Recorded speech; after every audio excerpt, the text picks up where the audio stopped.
Ya, a ver, vamos a comenzar, chicos, la tercera y última clase de semiología respiratoria.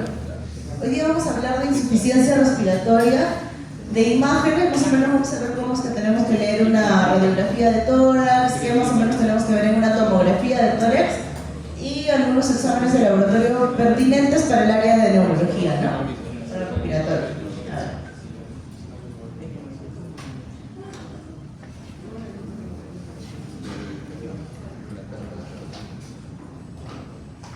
Primero vamos a hablar de insuficiencia respiratoria como tal.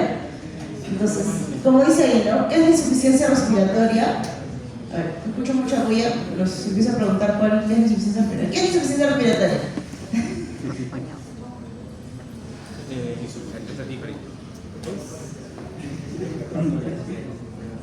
Ajá, ¿para qué?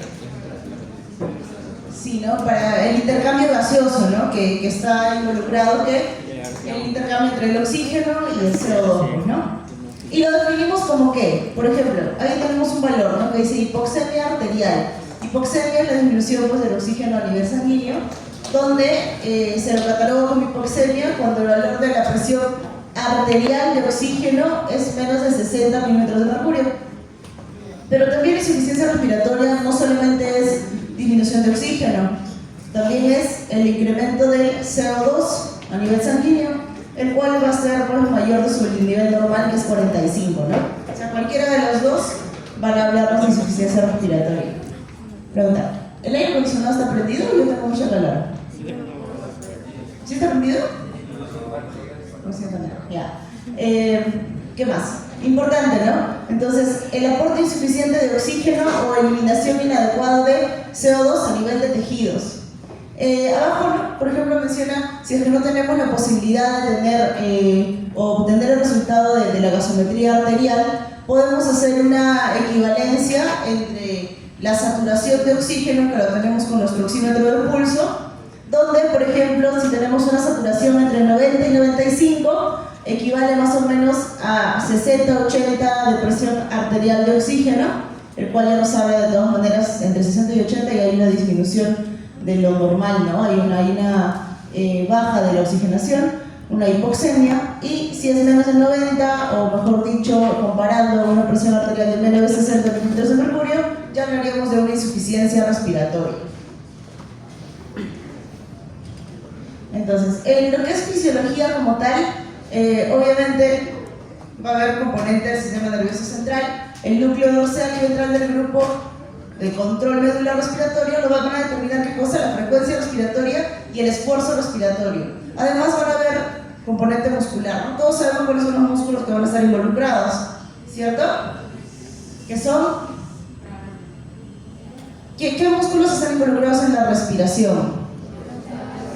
Ya, diafragma, la cabeza, y ya, ¿qué más? Ya me he dicho todos, intercostales y diafragma, ¿qué más? El sarcoplasma mastoideo, ¿sí? Sí, el sarcoplasma mastoideo y los intercostales, ya. Entonces, ¿cómo se regresa? Ah, sí, ya. ¿Qué más? Bueno, obviamente, pues, la vía aérea también va a estar involucrada. Tenemos áreas de la vía respiratoria que van a ser encargados de transporte simplemente, y también van a haber áreas que se van a encontrar encargadas de ¿qué? De como tal la ventilación, ¿no? Que haya el intercambio gaseoso. Más o menos, ¿a qué nivel sabemos que hay intercambio gaseoso? A nivel del sistema respiratorio, más o menos, ¿a qué nivel? O sea, los alvéolos sabemos que hacen intercambio gaseoso. ¿La tráquea hace intercambio gaseoso? No. Por eso, ¿a nivel de qué nivel de subdivisión vemos que hay intercambio gaseoso? ¿En qué? ¿En qué? Bronquiolo respiratorio. Ya, hasta el terminal son conducción. Y luego a partir del bronquiolo respiratorio ya son los bronquiolos que hacen intercambio gaseoso, pues, ¿no? Ya está bien, chicos, muy bien, listo. Eso no va a venir, pero qué bueno que sí. A ver, ¿qué más? Bueno, eso es lo que estamos conversando ahorita. ¿Cómo clasificamos la insuficiencia respiratoria? La podemos clasificar de varias formas. Criterio clínico evolutivo, si es agudo, si es crónico reagudizado. Por el mecanismo fisiopatológico hay 5 principales mecanismos fisiopatológicos que van a ser la disminución de la fracción esperada de oxígeno. ¿En dónde creen que haya disminución del FiO2? Nosotros ahorita nos encontramos a un FiO2 0.21, ¿no? Que es lo normal. ¿Dónde creen que haya una disminución de la fracción inspirada de oxígeno? En altura, ¿no? Ya, muy bien. Hipoventilación alveolar es otro de los mecanismos, como dice ahí, hay una falla de la bomba ventilatoria, o sea, a nivel de alveolo.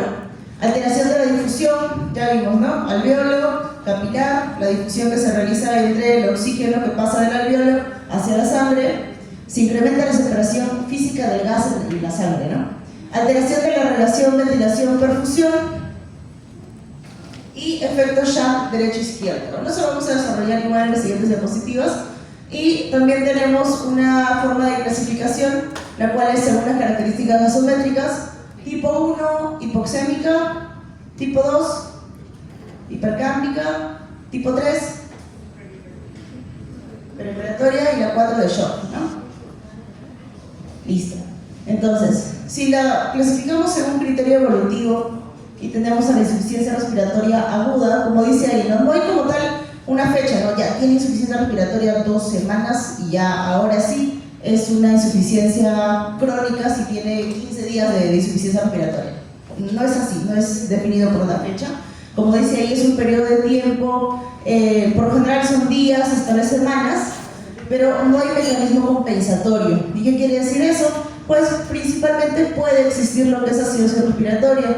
Muchas veces no el paciente que está con una insuficiencia respiratoria aguda va a tener sí o sí de inicio un pH menor de 7.2, no es absoluto, pero de todas maneras, si tenemos un paciente que nunca ha utilizado oxígeno y ahora tiene una neumonía y está con oxígeno, pues es una insuficiencia respiratoria aguda, ¿no?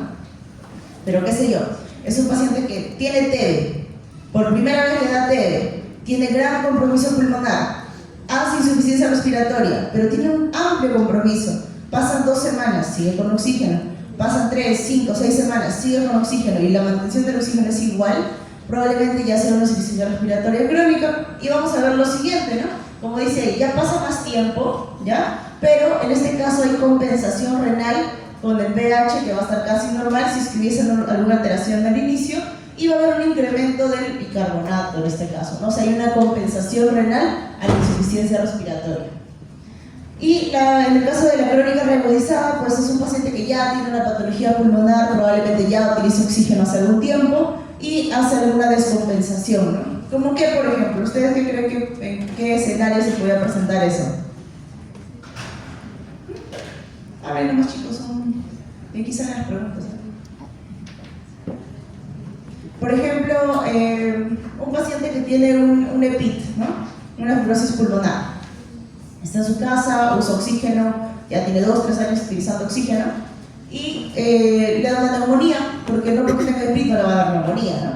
O le da una tuberculosis, un poco complicado el cuadro, pero es una infección tal vez sobreagregada, o no solamente temas infecciosos pulmonares, puede por ejemplo hacer una insuficiencia respiratoria aguda porque hace una infección urinaria, hace un cuadro de sepsis, y también la sepsis puede ocasionar insuficiencia respiratoria, ¿no? Entonces son episodios agudos en el caso de un paciente o una persona que necesite, que tenga insuficiencia respiratoria crónica y por lo cual tal vez necesita oxígeno, ¿no? De forma permanente y se ha agregado algo nuevo.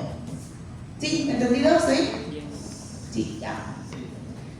Acá igualmente es más didáctico los mecanismos, cómo se puede producir insuficiencia respiratoria.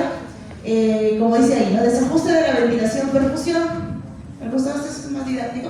Por ejemplo, una enfermedad pulmonar obstructiva crónica, en el caso del asma, el POC, edema pulmonar, fibrosis quística o bronquiectasias, hay una alteración, en este caso de la ventilación-perfusión. En el caso de la difusión, ¿no? Ya sabemos que la fibrosis pulmonar o el EPIT está ahí involucrado, ¿no? La alteración de la difusión entre el alveolo y la membrana del vaso sanguíneo. En la hipoventilación alveolar, sobredosis de opiáceos es uno de los ejemplos. En la disminución de la fracción inspirada de oxígeno, como vamos acá abajo, un paciente que pues va a la altura o que está viajando en un avión, qué sé yo. Y la derivación anatómica, o mejor dicho el shunt, derecha-izquierda, en las malformaciones o también en los casos infecciosos como la neumonía. Listo. Entonces, ya hablando de cada uno como tal, en este caso la disminución de la presión inspirada de oxígeno la presión barométrica o el aporte de oxígeno va, pues, obviamente a disminuir, y eso va a producir una disminución de la fracción inspiratoria de oxígeno, y eso por consiguiencia va a disminuir la presión. La A mayúscula es de alveolar, ¿ya? Se reduce la presión alveolar de oxígeno y la presión arterial de oxígeno, pero se mantiene el gradiente de la presión alveolo-arterial. ¿Qué quiere decir eso? ¿Por qué se mantendría la gradiente de la presión alveolar y arterial? ¿Una idea por ahí? Porque está bajando la porcentaje, no como tal la cantidad. O sea, ¿qué es el gradiente alveolo-arterial? La diferencia que hay es el aire que llega al alveolo y Ya. ¿Y en qué casos podría estar eso alterado?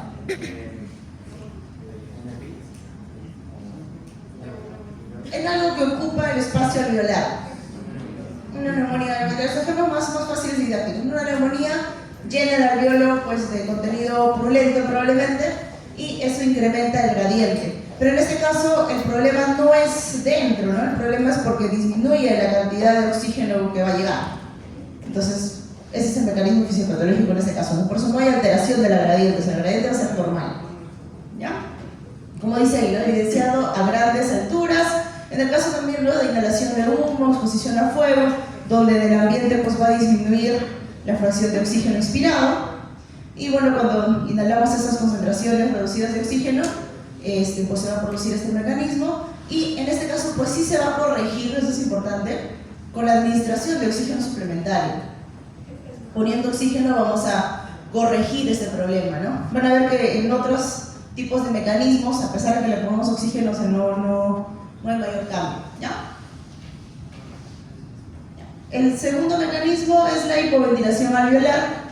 En este caso, en una falla de la bomba ventilatoria, va a disminuir la presión alveolar y la presión arterial de oxígeno, y puede haber también retención de CO2 de forma secundaria. En este caso, los mecanismos van a ser, por ejemplo, alteraciones del sistema nervioso central. ¿Qué puede pasar con el paciente a nivel del sistema nervioso central? Que va a producir que hay una falla mecánica, mejor dicho, ¿no? Hay un montón de enfermedades neuromusculares que van a producir eso, ¿cierto? Sí. Infartos, enfermedades de motoneuronas, alteraciones de la caja torácica, deformaciones neuromusculares, todos esos problemas mecánicos del pulmoncito, de la caja torácica, por este mecanismo van a producir también una insuficiencia respiratoria. Y como dice ahí, ¿no?, el oxígeno suplementario no va a corregir este caso de insuficiencia respiratoria, porque no es que le falte oxígeno, sino es que la mecánica del tórax como tal no ejerce la fuerza adecuada para poder dar la ventilación como tal, ¿no? Entonces, si la presión del CO2 aumenta en esos casos, ¿por qué? Porque los pacientes que tienen enfermedades neuromusculares, enfermedades del sistema nervioso central, problemas de caja torácica, suelen tener insuficiencia respiratoria, pero lo más común es que tengan insuficiencia respiratoria de tipo 2, ya que es una insuficiencia respiratoria donde se acumula el CO2, ¿no? Entonces, el CO2 va a aumentar, sí, aumenta el volumen del CO2. En este caso, pues pacientes que hacen fiebre también pueden tenerlo, pacientes que están con sepsis también, pacientes que tengan temblores, y también en los casos que disminuya la ventilación alveolar, como es el caso de la embolia pulmonar, el shock o la disminución del volumen corriente. Entonces, ¿en qué casos vamos a ver que se aumenta la producción del CO2? Que no sean netamente pulmonares, por ejemplo, pacientes quemados, pacientes con sepsis. ¿En quién más? A ver, los chicos que están conversando atrás, que los escucho claramente. ¿En quién más se va a producir elevación del CO2?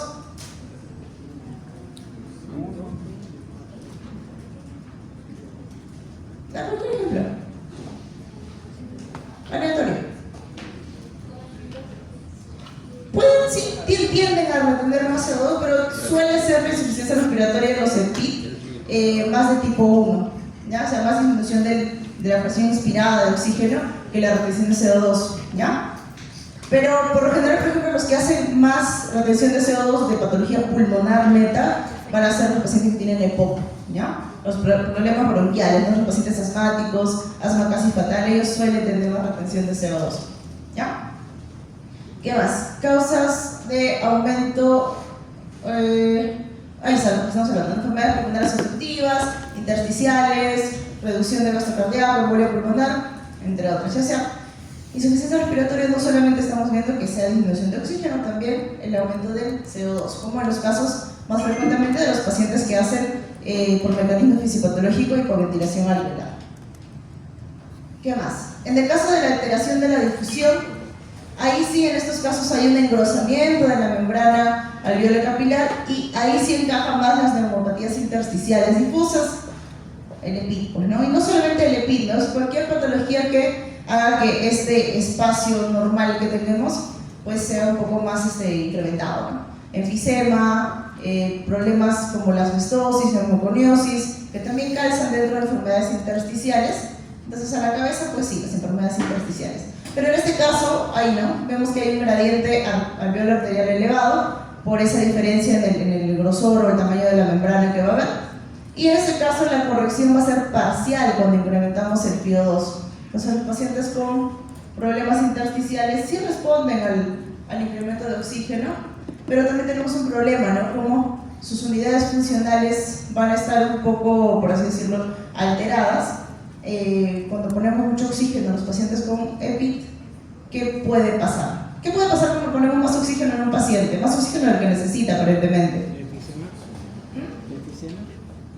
No.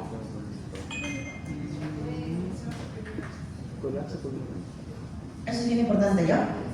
Yo pongo oxígeno en un paciente con EPID y el paciente por lo general, si ya tenemos un diagnóstico, tiene un gran compromiso pulmonar, o pacientes que tienen secuelas pulmonares por TB o que tienen TB ahorita, si tienen un compromiso pulmonar, no esperemos que el paciente tal vez me sature 98% como tal vez muchos de ustedes ahorita. Esperamos que conforme vemos la afectación pulmonar, la saturación de oxígeno sea equivalente, ¿no?, a su daño o compromiso pulmonar. En este caso, si yo le pongo mucho oxígeno a un paciente que no tiene una capacidad pulmonar adecuada, lo que voy a ocasionar es que se comience a retener CO2 y haga pues ambos tipos de insuficiencia respiratoria, ¿no? Entonces, ese es datito importante. Entonces, no se trata, el paciente está saturando bajo, satura 88, ya le pongo un Venturi, ¿no? Le pongo Venturi a 12 litros, le tomo un AGA a las 3 horas, o el paciente se empieza a dormir, ya empezó a retener CO2, entonces hay que tener cuidado también con el oxígeno porque también puede causar problemas, ¿ya? Bueno, ya vimos esa parte, ya le explicamos hasta por demás la parte del alveolito y el alveolo capilar. Alteración entonces en la difusión. ¿Qué más? Alteración en la relación ventilación-perfusión. En este caso, bueno, es la principal causa de hipoxemia y en estas situaciones sí va a haber un gradiente alveolo arterial elevado y sí va a mejorar con el oxígeno. Por ejemplo, tenemos dos situaciones, ¿no? En el caso de que la perfusión hacia los alvéolos está adecuada, pero los alvéolos no están ventilados, o sea, un efecto shunt. ¿Qué quiere decir? El alvéolo está con algún contenido, pero sí está llegando el oxígeno adecuadamente. Entonces la relación ventilación-perfusión puede ser de 0 o menos de 1, entonces va a ser sangre parcialmente oxigenada, y en este caso pues se va a dar en los casos donde hay ocupamiento alveolar, o neumonía, telectasis, enfisema. Pero tenemos la otra situación en la cual la ventilación va a estar adecuada, pero va a haber una perfusión disminuida, o sea, el componente de circulación, por así decirlo, que esté disminuido, y es un efecto de espacio muerto, y la relación va a ser infinita, como en el caso del tromboembolismo pulmonar. ¿Sí se entendió más o menos eso? No, ¿sí? ¿No? Más o menos. Repetición. Ya. O sea, en el caso de la alteración relación, esa es mi primera parte de difícil, ¿no? Ya. Alteración de relación ventilación-perfusión, o sea, perfusión, el vaso sanguíneo, ¿no? Ventilación, el oxígeno que llega al alveolo. Entonces, para que se ocasione este tipo de mecanismo, puede ser por dos motivos: o que se afecte la perfusión, o sea, el componente sanguíneo, o que se afecte la ventilación a nivel del alveolo. Si se afecta la ventilación, existe lo que es el efecto shunt. Ese efecto shunt nos habla de que haya una relación entre la ventilación-perfusión de 0 o menos de 1, en los casos de neumonía, telectasis, enfisema, como decía. Pero si es que tenemos una alteración en la perfusión, va a haber un efecto de espacio muerto, y en este caso la relación es infinita, ¿ya? A diferencia del otro, que es de menos de 1, y en este caso puede presentarse en los pacientes que tienen TEP, ¿no? ¿Ya? Y ese es el último shunt derecha-izquierda.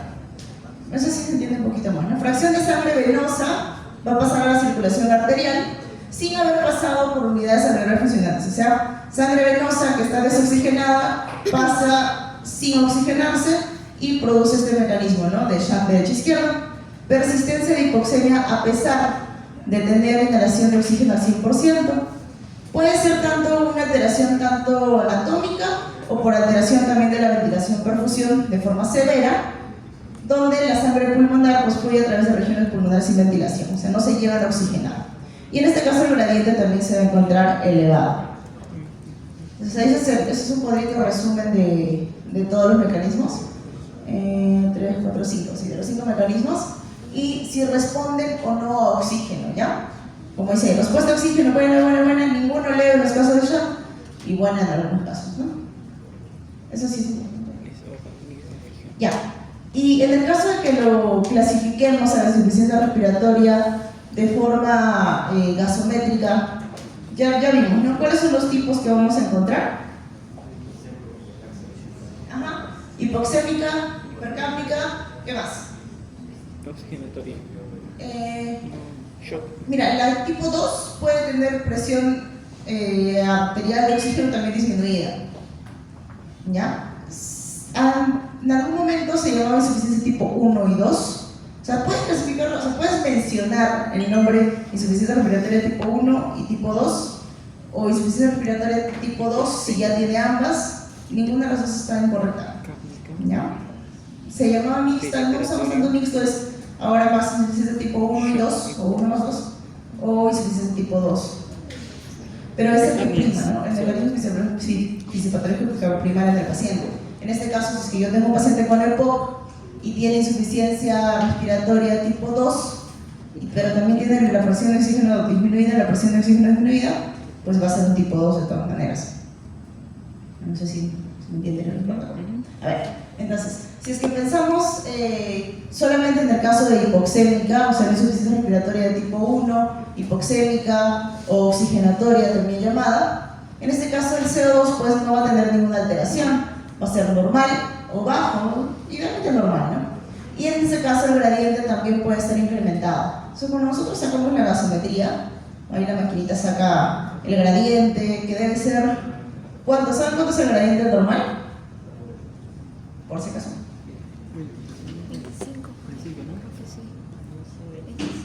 Bueno, ya, de 20 a 40, ya en adultos más o menos de hasta los 60 años aproximadamente, 20 a 40 es normal. Entonces, cuando nosotros vemos una gasometría, creo que no traje una foto de gasometría en las demás diapositivas, pero cuando ustedes ven una gasometría, lo primero que tienen que hacer es ver el pH. ¿Ya? ¿Ya les dieron esa práctica o todavía no? 20 de 60.000. Así ya les dieron, dice, ya se deploya. Entonces, primero ven el pH, ¿cierto? Luego, ¿qué ven?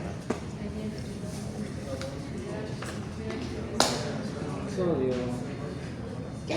No escuché nada. Hidrógeno. O sea, cuando, en el caso de insuficiencia respiratoria, les llega una gasometría, ¿no? Ustedes ya internos en medicina, ¿no? La ven y la pegan, ¿no? No, hay que ver qué tiene, ¿no? ¿Qué tiene? O sea, ¿qué vemos en el agua? Primero vemos el pH, porque lo normal del pH debería ser entre 7.5. 45, eso es lo normal, eso es lo fisiológico. Si tiene un pH menos de 7.35, hablamos de una acidosis. Ya, así estamos bien. ¿Qué debo ver después de ver el pH? Dos cosas importantes. No, el oxígeno y el CO2. Primero el oxígeno, ¿ya? ¿Por qué? Para hablar de insuficiencia respiratoria me refiero. O sea, obviamente si estoy con un paciente renal que ya sabemos que tiene una acidosis metabólica, ya voy a ver otras cosas, ¿no? Pero en el caso de insuficiencia respiratoria, veo el pH, ¿por qué? Porque me importa en el caso de que, por ejemplo, si es que tengo un paciente con un CO2 elevado, que tiene una insuficiencia respiratoria, y el pH está muy bajo, quiere decir que tiene una acidosis respiratoria. CO2 elevado, pH bajo, acidosis respiratoria. ¿Y por qué me importa ver el pH primero? Porque si el pH es muy bajo, voy a necesitar ayudarme con dispositivos especiales para eliminar el CO2.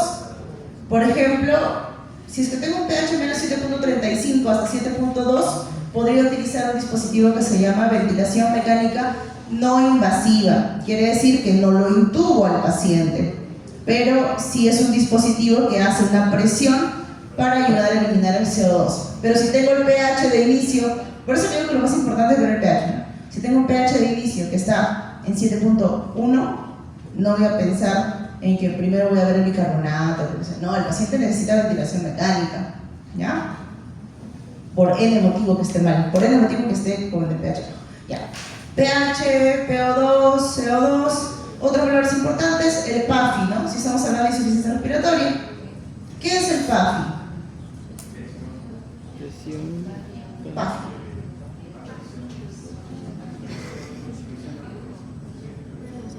El PAFI es la presión arterial de oxígeno sobre la fracción inspirada de oxígeno.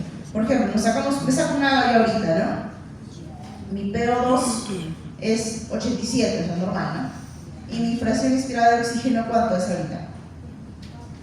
0,21, ¿no? Porque estoy acá sin oxígeno.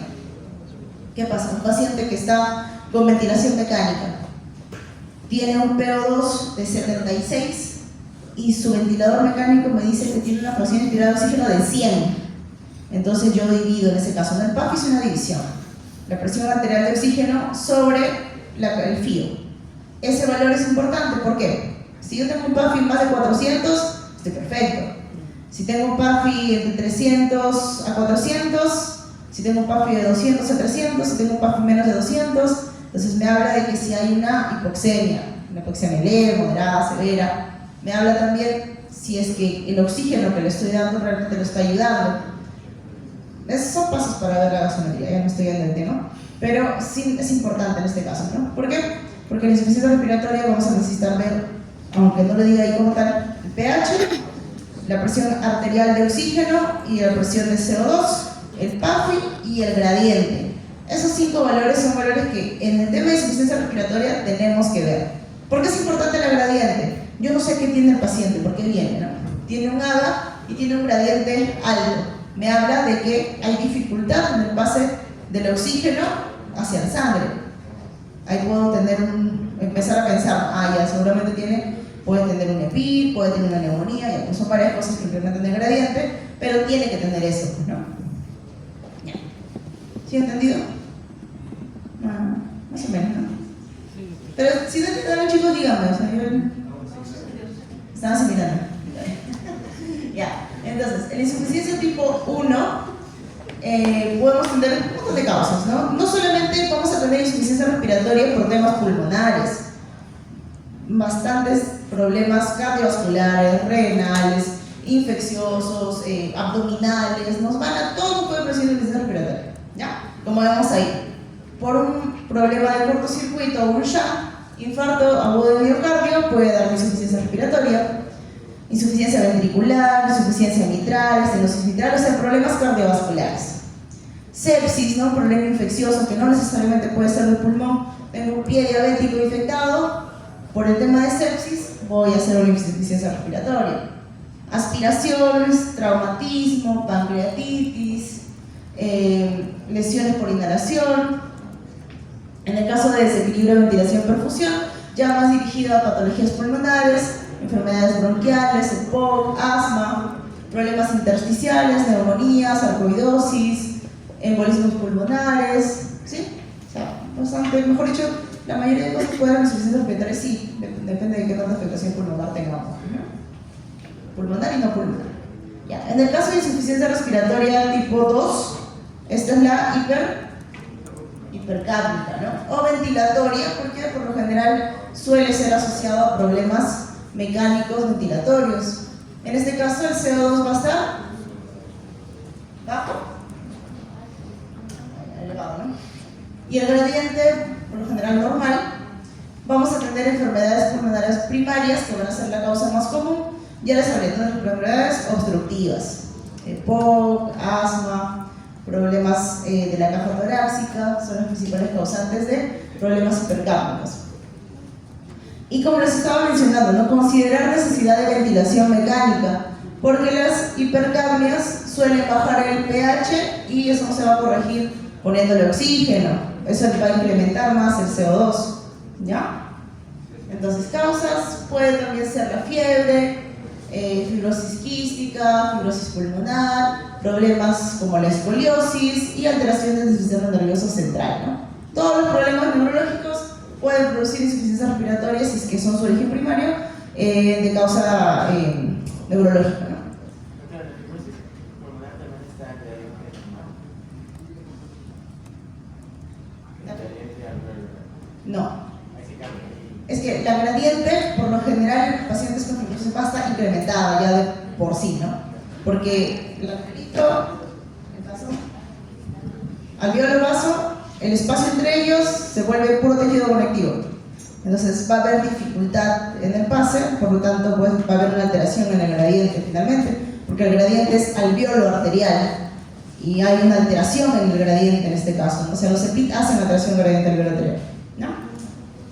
Igualito que llenarle de pus a un alveolo, ¿no? En la neumonía. O sea, algo dificulta el paso del oxígeno, va a haber aumento de gradiente alveolo arterial.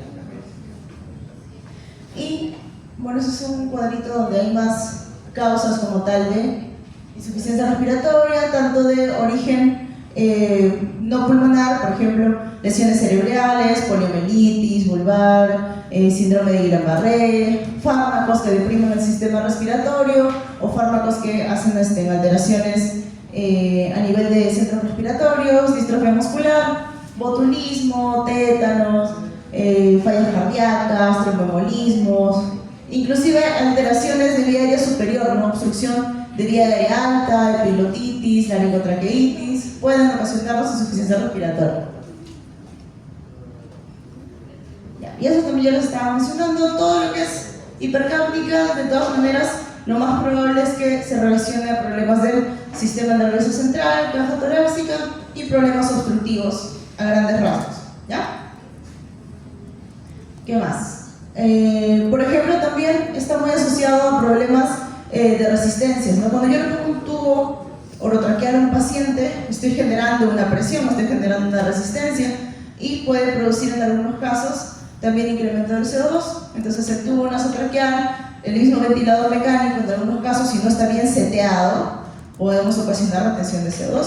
Entonces el ventilador no es que yo lo pongo, le pongo un modo y ya me voy a mi casa y nunca me lo miro, ¿no? Se hace un seteo constante, se hace tomas de gasometría arterial constante para poder ver si es que el modo o tipo de variación que le estoy poniendo al paciente pues realmente está asociado a su patología y le está dando lo que necesita, ¿no? Porque si no, estoy ocasionando un daño y voy a ocasionar incremento del CO2.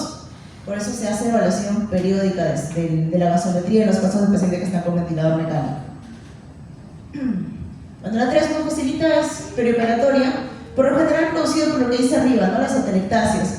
Pasa que cuando entran a sala los pacientes, pues en algunos casos los intuban, en otros casos no, pero los pacientes por lo general saliendo de sala pues no están caminando, ¿no?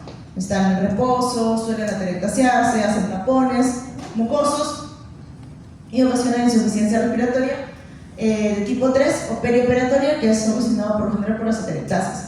Puede ser de tipo 1, de tipo 2, por eso algunas veces mencionaban a la ira tipo 1 y 2 como 3 juntas, pero en realidad es la perioperatoria, la atelectasia, que puede ocasionar cualquiera de estos dos tipos, ¿ya? Y la última es la de tipo 4, que está asociada a shock o hipoperfusión, y en este caso pues tanto puede ser shock cardiogénico, hipovolémico, séptico, pacientes que tienen infarto agudo de miocardio, hipertensión pulmonar, pueden tener una insuficiencia respiratoria tipo 4. Entonces, ahí están miles de las causas que nos ocasionan problemas tanto desde el sistema nervioso central hasta las vías aéreas bajas que nos pueden dar insuficiencia respiratoria, ¿no?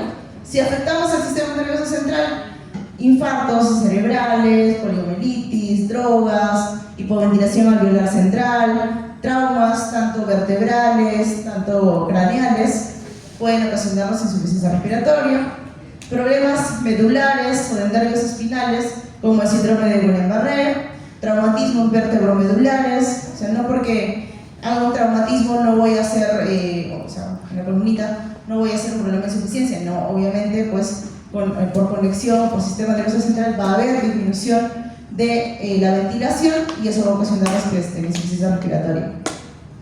poliomielitis, ELA, mielitis transversa. O sea, en cada área en específico vamos a poder producir problemas de insuficiencia, ¿no? Tanto miastenia gravis, botulismo, neuritis múltiple, afectando a cada área desde el sistema nervioso central hasta la vía aérea baja, ¿no? Mucha bulla están haciendo, ¿no? Porque están ellos, los vendió en una. Ya está.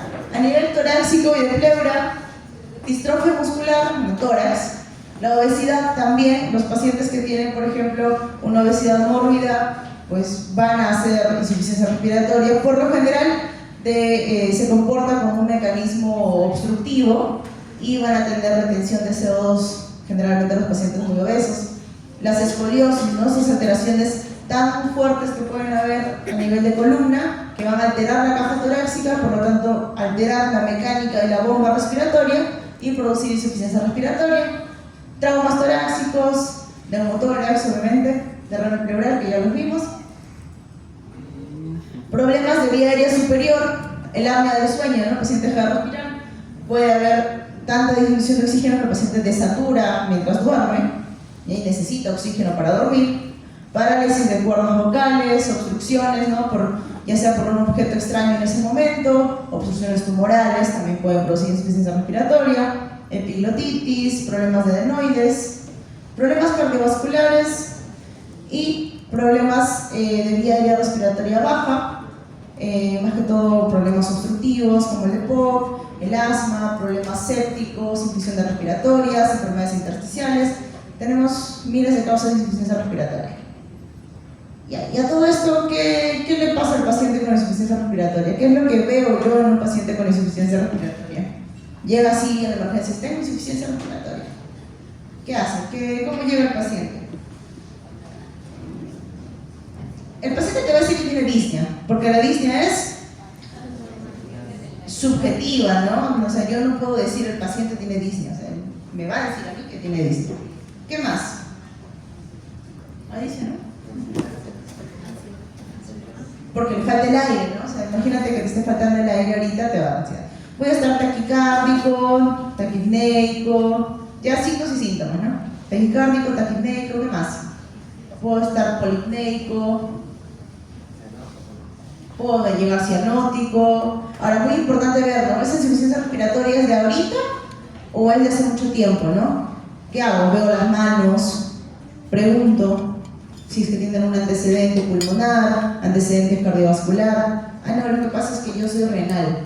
¿Y qué hacen los pacientes renales? Suelen hacer derrames pleurales.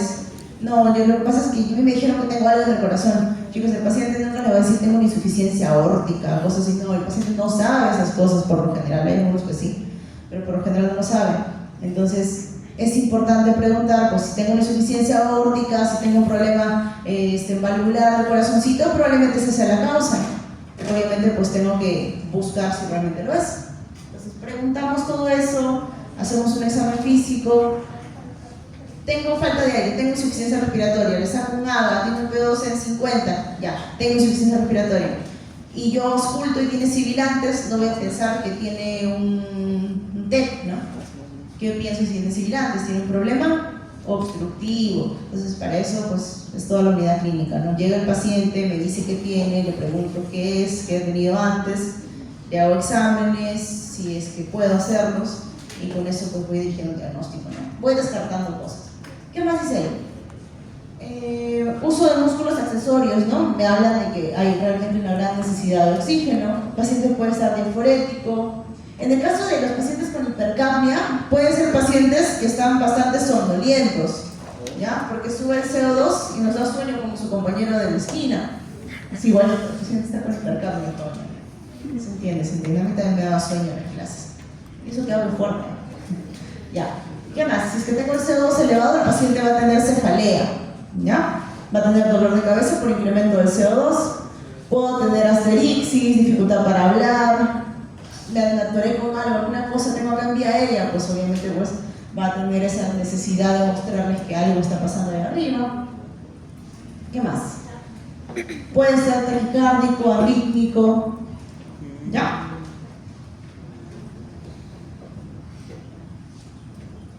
Ya. En este caso, por ejemplo, en el cuadrito vemos Si es que tenemos hipoxemia, la disminución del oxígeno en sangre, va a haber un aumento de la permeabilidad capilar cerebral, puede producir un edema cerebral y el paciente puede estar confuso. Tengo tanta insuficiencia respiratoria que puedo llegar confuso a la emergencia o puedo encontrarme sin casita. Claro que sí, inquietud y agitación cerebral. ¿Qué más? Va a haber un estímulo de quimiorreceptores periféricos. ¿Qué pasa con los quimiorreceptores? ¿Qué hacen ellos normalmente? En el caso de insuficiencia respiratoria, ¿no? Detectan la disminución de oxígeno y también detectan el incremento del CO2. Entonces el cuerpo no es tonto, el cuerpo es sabio. Hace la contraparte, ¿no? Si es que tengo mucho CO2, ¿qué creen que va a empezar a hacer el cuerpo? Hiperventilo porque quiero botarlo, ¿ya? Entonces, estímulo de quimiorreceptores, mensajes neuronales hacia el bulbo y va a haber taquipnia, ¿no? Taquipnia y aumento del trabajo respiratorio. ¿Para qué? Para compensar este problema. Vasoconstricción de vasos sanguíneos pulmonares. Va a aumentar la resistencia del ventrículo derecho y puede haber insuficiencia cardíaca derecha. Allá no llego a leer, a ver. La acumulación de ácido láctico va a darnos una acidosis metabólica y también va a haber liberación de la eritropoyetina. En esos casos, más que todo en pacientes que tengan una insuficiencia ya un poco más crónica, ¿no? O en la altura. Es bastante frecuente encontrar en los pacientes de la altura que tengan la hemoglobina bien alta, ¿no? Porque es un mecanismo compensatorio, ¿no? ¿Qué más? En el caso de la hipercapnia, en esos casos va a haber un incremento del 3H12C3. ¿Ácido carbónico? Y va a haber una acidosis respiratoria. Estímulo del centro respiratorio vulvar, aumentando la frecuencia respiratoria. O sea, todo lo que estamos conversando en su momento, ¿no? Que necesita eliminar el CO2 para poder disminuirlo, ¿no? Tenemos mecanismos compensatorios como la taquipnia, aumenta la frecuencia respiratoria, van a ocasionar esta disminución del CO2, ¿no? Vasodilatación cerebral, un aumento del flujo cerebral, edemas, por lo tanto me va a dar mareo, cefalea, confusión, voy a estar somnoliento. Va a haber también vasodilatación periférica, va a haber un estímulo de los quimiorreceptores periféricos y va a haber extremidades calientes y húmedas. Y los mensajes neuronales hacia el bulbo, aumentando la frecuencia respiratoria, la frecuencia cardíaca y la presión arterial, como mecanismo compensatorio. Casi lo mismo, doctor, ¿no? Acá están los síntomas, ¿no? Ya dijimos disnea. Cuando la sibilancia no es un signo de insuficiencia respiratoria, ¿no? Pero si yo tengo sibilancias voy orientando más mi problema a problemas obstructivos bronquiales. Cianosis, en cualquiera de los dos puede haber cianosis, tanto hipoxémica o hipercápnica. Tos, no por insuficiencia respiratoria, chicos, sino porque el problema pulmonar pues, va a ocasionar por lo general tos. Alteraciones de la saturación, sí, vamos a encontrar un paciente con saturación de oxígeno menos de 90, ya nos habla de que hay un P2 menos de 60, ¿no? Estábamos viendo por ahí, menos de 80, 60. Si es que tiene una saturación de oxígeno menos del 94%, menos del 92%, dependiendo del contexto del paciente, ya deberíamos pensar que hay una disminución, pues, ¿no? de la presión arterial de oxígeno. Alteración del sistema cardiovascular, taquicardia, arritmias, y alteraciones neurológicas, ¿no? Desde que un paciente se encuentre ansioso hasta que se encuentre totalmente somnoliento o no responda. Igualmente, ¿no? Mecanismos tanto por hipoxemia y por hipercapnia. Neurológicos, en el caso de la hipoxemia, coordinación motora, somnolencia, confusión. Somnolencia es más de la hipercapnia, pero no es que la tipo 1 no la pueda dar. Taquicardia, hipertensión, arritmia, shock, palidez, cianosis, disnea, tiraje, todos los síntomas que hemos venido conversando que puede ocasionar insuficiencia respiratoria, tanto 1 o 2. Y el examen físico, bueno, depende, ¿no, chicos? No hay un examen físico específico para la insuficiencia respiratoria, ¿ya? Lo único que voy a ver es que el paciente está más taquicárdico, más taquipneico, demás, pero no puedo decir que este síntoma es insuficiencia respiratoria. Es claro, o sea, veo al paciente y si el paciente está taquipneico, está polipneico o hace periodos de apnea, voy a suponer que tiene una insuficiencia respiratoria, pero el diagnóstico de insuficiencia respiratoria es con placa de tórax, ¿no? No, con gasometría, pues chicos, estamos en gasometría, ¿ya? El diagnóstico es gasométrico. Con la saturación nos podemos ayudar, como mencionamos ahí, no puede haber una relación, pero no es el diagnóstico como tal, eso es con gasometría, ¿ya?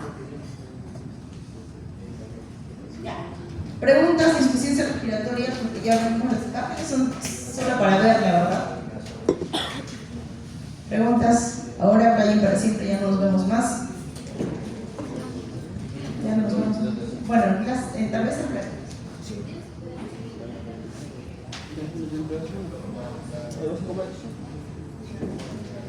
Nada, chicos, las fijas, para eso no vienen ustedes, para las fijas. Sí, chicos, las preguntas del examen no me las han pedido todavía, no sé cuándo van a tomar. ¿Ustedes saben cuándo los toman el examen? En 2 semanas. Ya, como 4 días antes, así todavía me piden. Son casos, chicos, ya saben cuáles son los temas. Casos de los temas. Se supone que su ciclo es de semiología, ¿no? Entonces les voy a preguntar, semiología, ¿no? Como caso clínico. Viene tal paciente con tal cosa, matidez, a la percusión, no sé, bueno, con insuficiencia respiratoria, en el caso de... Bueno, insuficiencia respiratoria sí va a venir con valores. No hay forma que no les ponga los valores de la gasometría, ¿no? Pero si son casos, por ejemplo, de neumotórax, derrame pleural, que hemos visto neumonía, obviamente va a ser dirigido a lo que es clínica, ¿no? Semiología como tal. No es muy difícil, creo. ¿Sí? Yo no entiendo, o sea, ¿ustedes hacen examen solamente de respiratorio? ¿Y los otros, o sea, por cada tema que están haciendo, hacen un examen? De cada haciendo un examen, porque el año pasado no me acuerdo si fue así. Creo que no. A los chicos que por eso.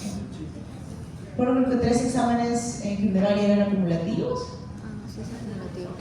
Ya no entiendo qué acumulativo.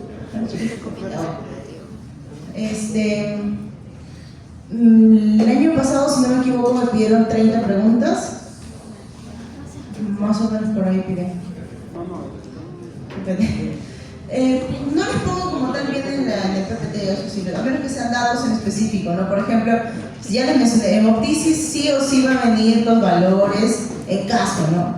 Para decir, es una hemoptisis leve, una hemoptisis moderada, porque no les voy a preguntar llegar al diagnóstico de hemoptisis, ¿no? Porque eso es obvio, si botas sangre por la boca, es hemoptisis, ¿no?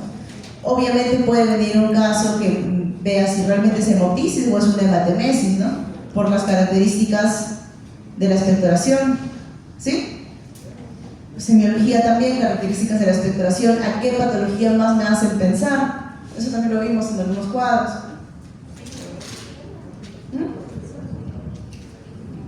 ¿Sí? Nada más, chicos. Ya, seguimos. Falta como 7 años, ya. Ya, en el caso de las imágenes, ese tema es mucho más digerible, más chévere, ¿no? ¿Por qué? Porque así vean o no vean como tal respiratorio, pues las imágenes de pulmón nos van a perseguir bastantes años todavía, ¿ya?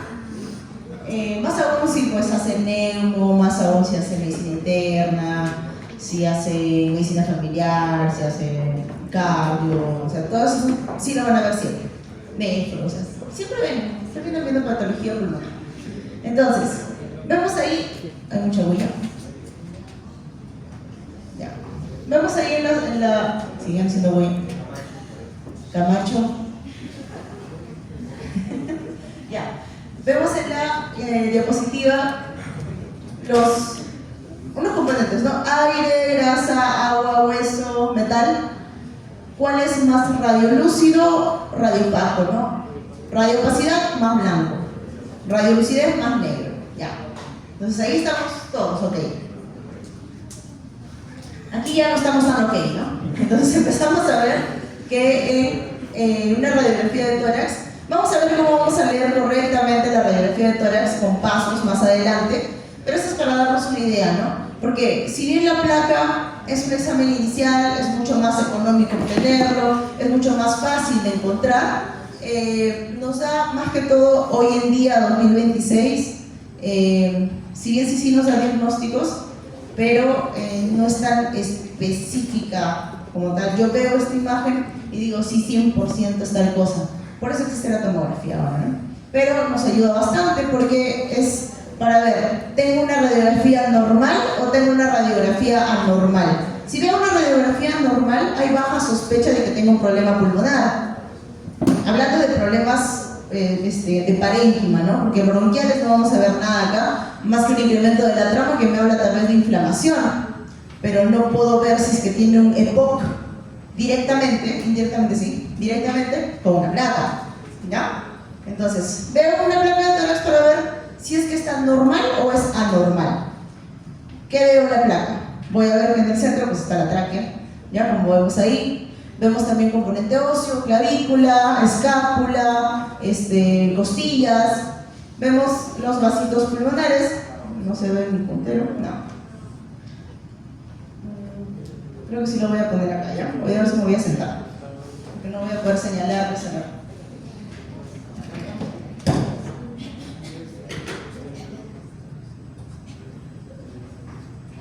Ya, sí me escuchan, ¿no? Lo normal en una plaquita de tórax a nivel bronquial, como podemos ver acá, dividimos el campo pulmonar en tres, ¿ya? Externo, medio e interno. Lo normal es que veamos estos vasitos que vemos acá como ramitas, hasta 2/3 internos, es lo normal. Si yo veo esto aquí así de marcado como está acá, puedo pensar en un problema intersticial, ¿ya? Entonces, vasitos pulmonares, como dice acá, ¿no? Ilio derecho, el ilio izquierdo, corazón. Acordar porque la aurícula derecha no la podemos ver en la plaquita porque es más posterior. ¿Qué más podemos ver aquí en la placa? Importante, los ángulos, ¿ya? Ángulos costofrénicos, cardiofrénicos, tanto derechos como izquierdos. ¿Para qué me importa ver eso? Porque ahí vemos si hay líquido, ¿no? Si es que hay derrame pleural. No solamente en estos ángulos costofrénicos, también en los cardiofrénicos. ¿Qué más? ¿Qué más podemos ver acá? Bueno, indirectamente vamos a ver también la zona del diafragma, hígado, la cámara gástrica. No es el examen indicado para verlo, pero también se va a llegar a ver en la plaquita, ¿no?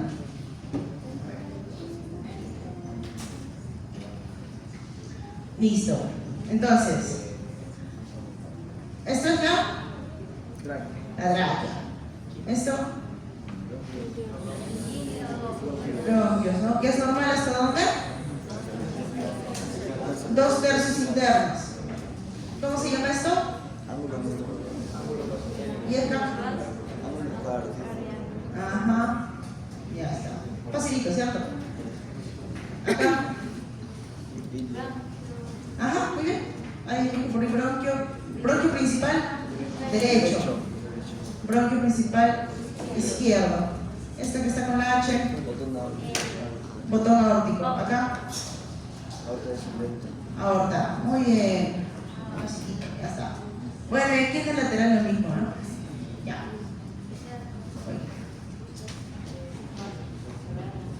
Ya, poner una radiografía normal, ¿no? Ya, ahora sí. ¿Cuáles son los pasos para ver una radiografía de tórax? De forma correcta, ¿no? O sea, hay pasos para todo, chicos. El primero y más importante, pues, ¿qué tipo de radiografía estamos viendo, no? Una radiografía de tórax, una radiografía de pie, de muñeca, de abdomen. ¿Ya? Obviamente es abdomen, rodilla, ya hay tórax, listo. Está difícil usar los tres estos, ¿no? Ya. ¿Alguien sabe cuál es la diferencia entre una radiografía póster anterior con antero posterior?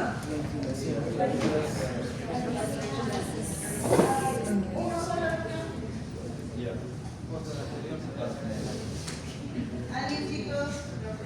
La inclinación de las clavículas. Las clavículas. ¿Cómo están las clavículas?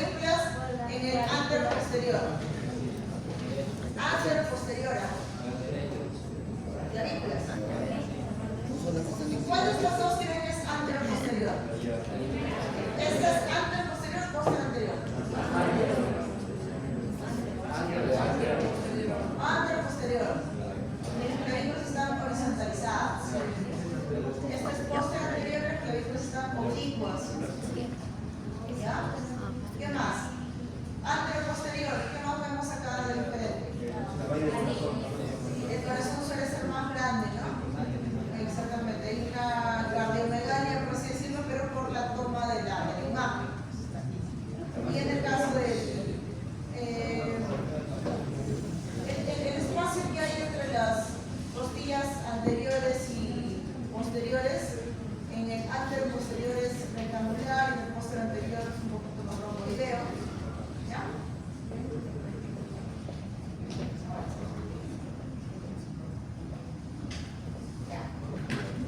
Entonces, hay los omóplatos, ¿no?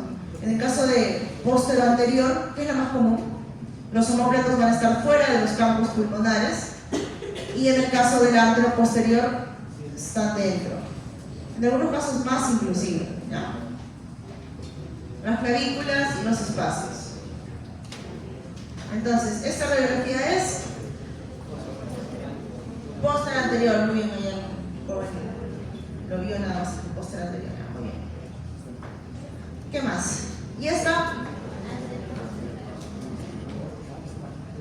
busquen pues chicos, busquen la clavícula, busquen las costillas, busquen omóplatos, corazoncito. ¿Esta qué es? Antero posterior. Ajá. Más fácil es con la clavícula, ¿sabes? Mucho más fácil de ver. Clavículas horizontales. O sea, lo primero que vean ser clavículas si son horizontales es antero posterior. ¿Ya? Ahora, si no se nota muy bien, ya buscando los demás. Y entonces el por qué, ¿no? En una posterior anterior, toma el haz de luz, va y hacen un poquito más chiquito el corazón, o mejor dicho, del mismo tamaño adecuado, porque el haz de luz viaja un poco más, pero en el caso del antero posterior, como yo estoy mirando la máquina como tal, pues se va a magnificar el tamaño del corazoncito, ¿ya? Y en el caso de cardiomegalia, hablamos de cardiomegalia cuando tenemos un índice más del 50%, cuando hacemos esta regla, ¿no? Sumamos A más B sobre C, si es más del 50%, tenemos cardiomegalia. Ese es otro de los pasos, ¿no? Acá es bien evidente, ¿no? Que tengan cardiomegalia. Miren el espacio que queda como casi nada. Ya. Y también es importante ver si es que mi placa realmente está bien tomada, ¿no? Porque aunque no lo crean chicos, si es que yo no inspiro, como me dice el técnico de rayos, de forma adecuada cuando me van a tomar la placa y la placa sale expirada, pueden impresionar imágenes que no tengo en el pulmón. Por eso cuando les toman una plaquita les dicen, tomen aire y aguantan, ¿ya? Pero a veces pues obviamente hay abuelitos, niños, que no van a tomar aire cuando les dicen, se confunden, no lo hacen y puede salir una placa expirada. Y puede impresionar imágenes de consolidaciones, imágenes que haya los espacios vertebrales un poco más pequeños. Entonces es importante ver la calidad de la placa. Uno de los pasos para ver la calidad de la placa es la penetración. ¿Dónde vemos la penetración? Ahí. En la columna, ya los discos vertebrales. Debemos ver hasta 4. Contando hacia acá arriba, acá hay 1, 2, 3, 4, 5, 6, 7, 8, 9, 10, 11, 12. Me pasé un poco, ¿no? Entonces esta placa está penetrada, ¿ya? Lo normal es que se vea máximo hasta el cuarta vértebra. Luego de eso ya está penetrada. Ahora, si lo veo todo muy blanco y no veo ni una vértebra, es una placa muy blanda, tampoco es una placa correcta, ¿ya? ¿Cómo está mucho que? ¿Cómo está? Se pueden perder imágenes, porque lo que pasa es que la placa es una imagen en 2D, a diferencia de una tomografía, ¿no? Que es una imagen en 3D, vamos a ver todo el pulmón como tal. ¿Dos placas qué? ¿El mismo día? Que si te has sacado 2 placas en la misma posición al menos, es porque no les impresiona que haya sido una buena placa la primera, en la toma como tal. Claro, o tú no inspiraste adecuadamente. una posibilidad. Sí, sí, sí, porque... Sí. Sí, sí, también. Bueno, ¿qué más debemos ver en la calidad de la placa? También viene el examen de la calidad de la placa, chicos. Ya, están todos ahí haciendo no sé qué. ¿Ya? Calidad de la placa. Porque ¿qué más me voy a preguntar de la placa si no les puedo poner placas? Claro, porque no les voy a poner una imagen de neumonía, no les voy a poner. No puedo. Debería, ¿no? Pero no se puede. Bueno, inclusión de todas las estructuras. ¿Por qué? Porque puede pasar lo siguiente. Miren, me llega esta placa. No veo los ángulos, de ninguno casi, bueno, un poquito de acá. Pero no veo los ángulos, y me importan los ángulos. ¿Cierto? Una placa bien tomada va a incluir todas las estructuras torácicas, ¿ya? ¿Qué más? ¿Qué vamos a hablar de una buena placa? Que no esté rotada. ¿Alguien sabe qué es rotada? Sí. Acá dice.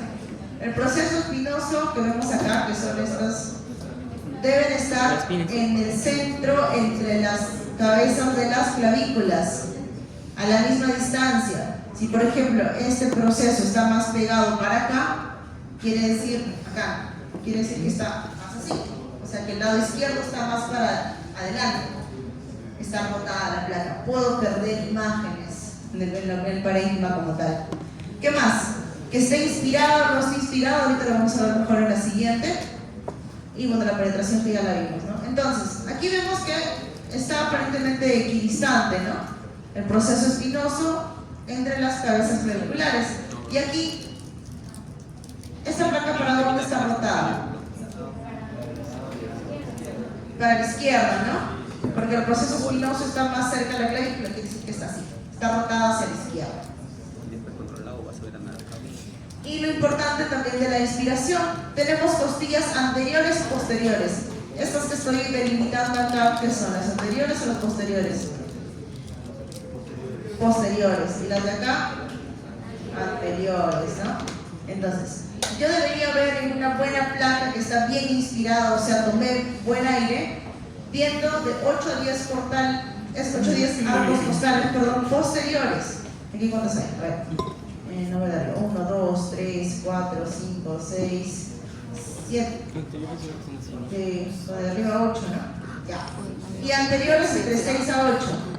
Aquí 1, 2, 3, 4, 5, 6, 7. Casi hasta 8, ¿no? Entonces es una buena placa, ¿no? Está adecuadamente inspirada. Los mejor se ven son los que están atrás. Ya está, anteriores y posteriores. ¿Qué más debo ver en la plaquita? No solamente voy a ver el pulmón, ya me olvido de todo lo demás, ahí tiene un enfisema, ¿no? Pero no me importa porque yo estoy viendo la placa de tórax. No, hay que ver todo. Tejidos blandos y esqueleto. Ver la cintura escapular, que sea de un tamaño, forma y contorno adecuado a nivel de cada hueso que podamos ver en la placa. Que tenga una densidad o mineralización adecuada para la edad.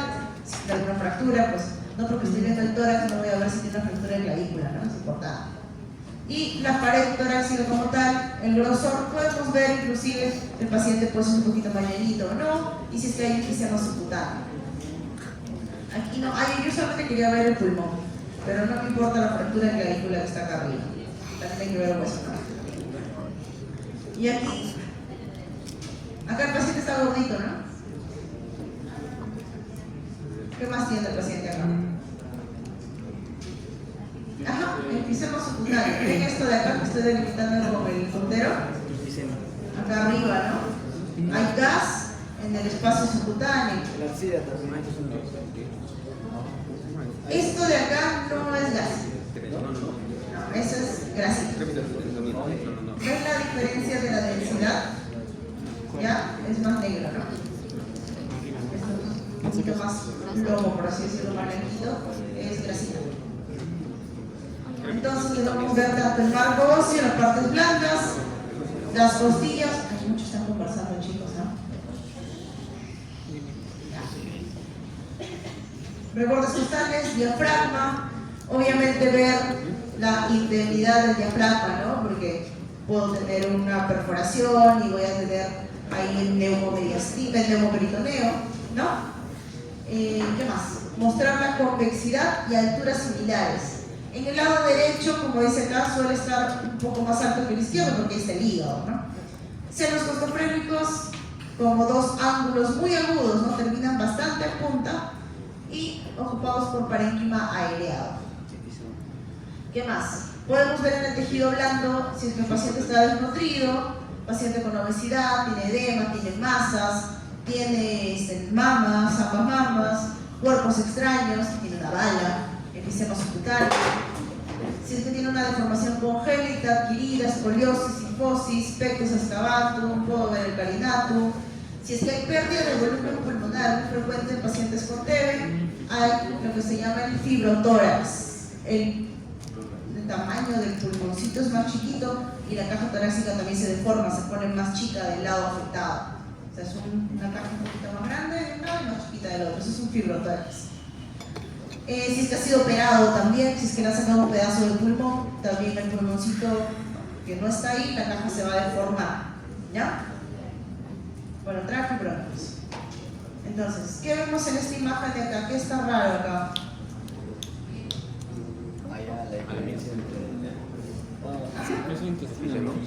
Hay un neumoperitoneo, ¿no?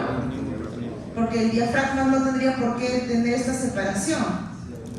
No, está acá, ¿no? Neumoperitoneo. ¿Y acá? El enfisema subcutáneo, ¿no? Diferente al otro que vimos que tenía más grasita nada más, ¿no? Que es un poquito más radio. Muy bien. Tener enfisema. Ya está. También tenemos que ver en la plaquita el mediastino. Mediastino tenemos mediastino superior, anterior, medio y posterior. En este caso, pues, la mayor ocupación está dada por el corazón y los grandes vasos.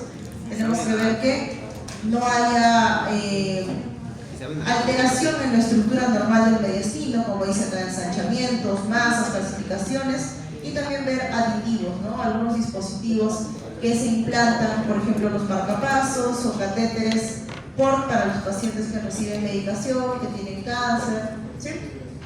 Ya está, superior, anterior, medio y posterior es el mediastino.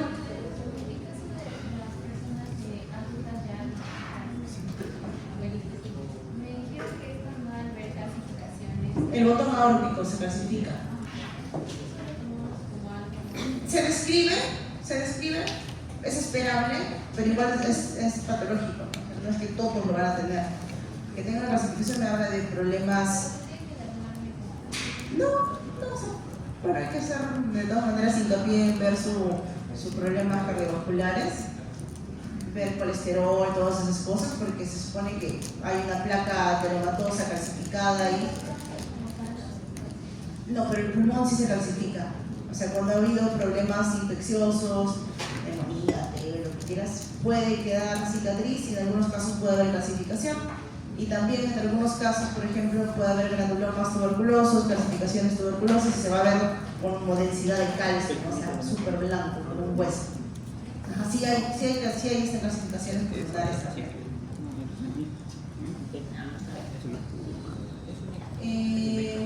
Acá, ¿no? Por ejemplo, acá tenemos un problemita no muy común, que es el situs inverso. El corazón está para la derecha. Y aquí también podemos presentar el dextrocardias o situs inversos, que son diferentes, ¿no? El dextrocardias, el corazón se va para la derecha, pero el situs inverso es que todos los órganos que estaban al lado derecho, pues, al revés, ¿no? Cambian para el otro lado. Y ver mediastino como tal nos habla del corazoncito, ver más el ventrículo izquierdo, porque la aurícula izquierda es bastante de colocación posterior y no la llegamos a ver como tal en la plaquita. Pero sí vemos el botón aórtico, sí vemos la tramo pulmonar, sí vemos la aurícula izquierda, ¿ya? La vena cava superior, eso sí lo vamos a poder ver. Ahora, ¿qué más debemos ver en esa zona del mediastino? Hay algo importante que se llama el signo de la silueta. ¿Qué es el signo de la silueta? Yo veo el corazoncito y nos ayuda a determinar en dónde se encuentra la lesión. Por ejemplo, más fácil, hablemos de neumonía. Si veo una sombra que difumina una parte o todo el reborde cardíaco, esa lesión tiene una localización anterior. A ver, en español. El corazón da una forma, ¿no? La del corazoncito. Si mi problema, por ejemplo, una neumonía, está en una zona anterior, o sea, me refiero al pulmón como tal, zonas anteriores, como dice ahí, ¿no? Lesión situada a nivel de lóbulo medio o língula en el lado izquierdo o segmentos anteriores, estos van a tener que borrar la silueta del corazón. Mejor dicho, el corazón queda detrás porque la lesión está más anterior, entonces borro la forma del corazón. Ya no tiene la formita del corazón y se ve una infiltrada ahí, pues, ¿no? Ese es el signo de la silueta positiva. Y en el caso que la opacidad se encuentre posterior, en este caso como lóbulos inferiores o en el mediastino posterior, pues va a tener todavía conservando la formita normal del corazón, ¿no? O sea, no se va a difuminar nada, se va a ver normal. Y eso es un signo de la silueta pues, negativo. Me habla de patología o problema posterior. Si borro la silueta, el problema es anterior. ¿Sí?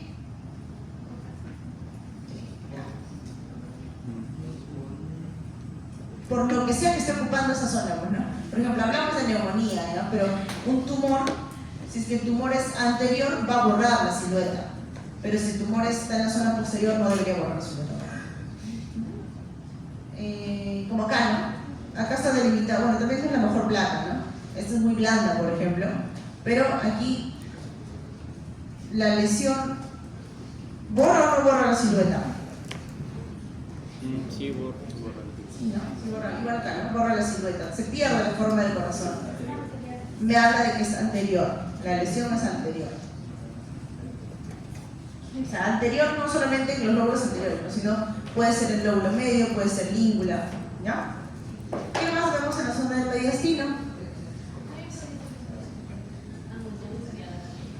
Ya no sé, muy arriba ya. Vemos en esta zona en la ventana aortopulmonar, entre la aorta y la pulmonar, debería haber esta concavidad, ¿cierto? Cóncavo, o sea, hueco. Límite cóncavo. Cuando se pierde este límite cóncavo, quiere decir que se ha ocupado por algo, ¿no?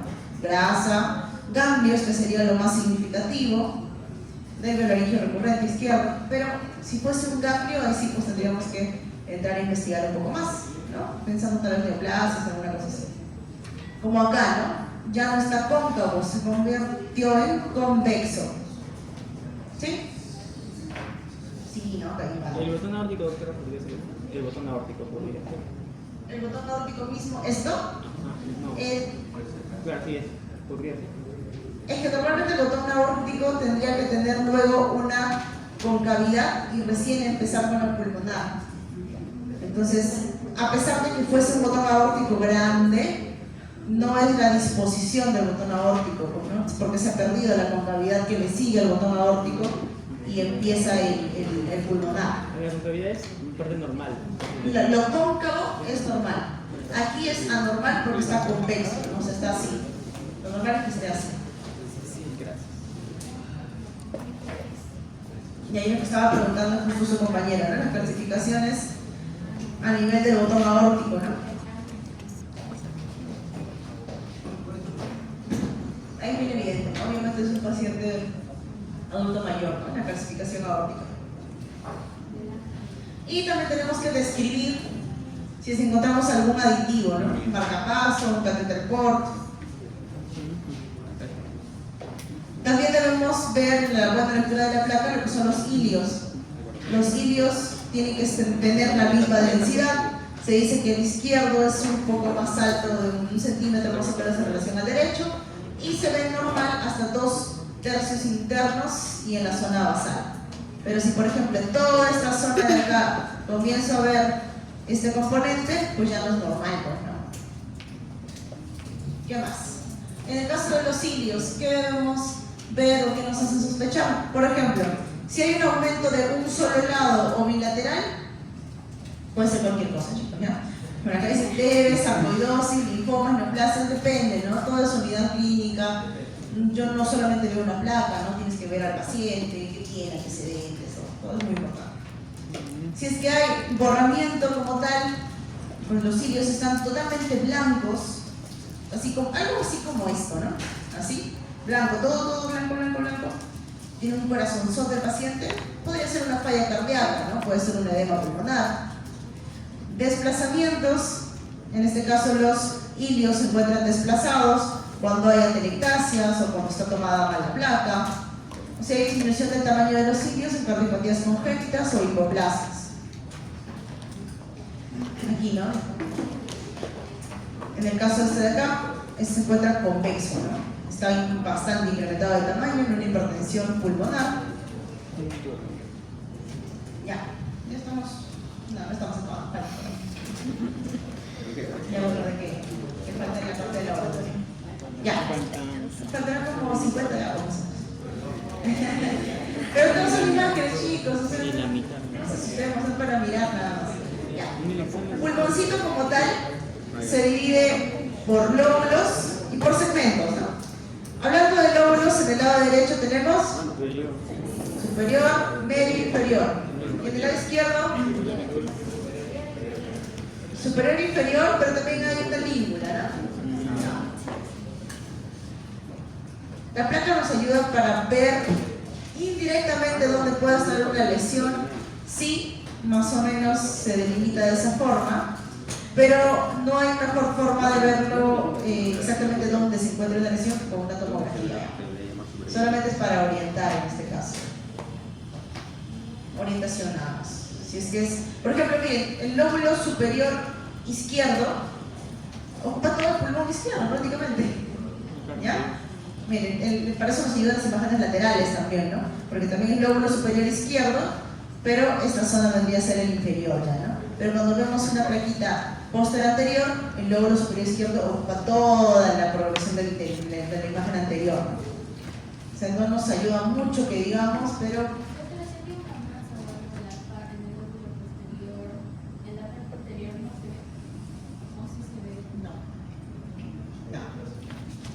ese es el problema con la placa. Por eso, si es que yo pienso que un paciente tiene baja de peso, tiene disnea, tiene tos, tiene antecedentes de neoplasia de útero o cáncer de mama, dolor torácico, veo su placa y es normal, con todas esas cosas que te he contado, le pediría una tomografía. Y probablemente tenga algo ahí más en el pulmón y esté en una zona que no lo haya contado la placa. Por eso es que la plaquita ya pues, se nos está quedando un poquito del olvido, pero nos ayuda a ver lo grosero también, ¿no? A ver lo que es muy evidente y pedir exámenes pertinentes si usted necesita una tomo, si usted necesita alguna otra clase de imagen pulmonar. Por esto mismo, ¿no? Porque perdemos varias zonas, porque es una imagen en 2D. Ya. Y ya con lo que es pulmoncito en específico por segmentos, pues el lado derecho tiene 10 segmentos. Y el izquierdo, 8, ¿no? Ya está. Bueno, eso ya es netamente de neumo como tal. Pero en este caso, por ejemplo, la tomografía que veamos y vemos que hay una lesión en el segmento 3, pues nos ayuda cuando tengamos que tomar una muestra, vamos de frente al 3, para eso nos ayuda. ¿Ya? En la placa voy a ver pues, que tal vez esté en el lóbulo superior derecho, pero no voy a ver específicamente en dónde. Igual ingresamos a ver todas las áreas, ¿ya? Pero es más específico encontrar primero la lesión. Igual aquí, ¿no? Se divide el pulmoncito, la plaquita, nos ayuda por ahí un poco. Ya. Y ahora lo que son... Ah, ya me acordé. Esta parte de acá es un poquito pesada, chicos. No, viene el examen, sí. Ya. En lo que son patrones como tal de una radiografía de tórax, una tomografía, podemos hablar, en este caso de tomo, ¿ya? En tomografía hablamos de densidades. La densidad puede estar incrementada, o sea, la vamos a ver más hiperdenso, o la densidad va a estar disminuida, que sería hipodenso. Si tenemos un aumento en la densidad, hablamos de enfermedades pues, del espacio aéreo. Si tenemos aumento de la densidad focal, podemos hablar de tromboembolismo pulmonar, obstrucciones endobronquiales, si es que tenemos imágenes parcheadas, neumonías. En el caso de focales también las neumonías, hemorragias, neoplasias, y si son generalizadas, pues edema pulmonar, síndrome de membrana hialina, hemorragia alveolar difusa, son patrones de aumento de la densidad. Entonces, aumentando la densidad de forma aguda y crónica, podemos tenerlo en patologías como neumonías, hemorragias, aspiraciones, edemas, y de forma crónica otro tipo de neumonías un poquito más avanzadas, como la organizativa, criptogénica, neoplasias, proteinosis celular. ¿Ya? Entonces, para darnos una idea nada más. En el caso de problemas intersticial, EPIT, podemos hablar de patrones o aumentos de la densidad, en la cual vamos a ver incremento de la densidad a nivel de septos, reticular, nodular, retículo nodular y vidrio esmerilado. ¿Han escuchado eso alguna vez? Entonces ya saben, lo pasamos. Ya, aumenta la densidad. El patrón septal es esto, chicos, ¿ya? Lo vemos más en las tomografías, o como esta es una placa, ¿ya? Pero deberíamos ver en la tomografía. El septo, no sé si imagen le tomo por acá. Ya. El septo, nosotros tenemos la unidad funcional del pulmón, que es el lobulillo pulmonar.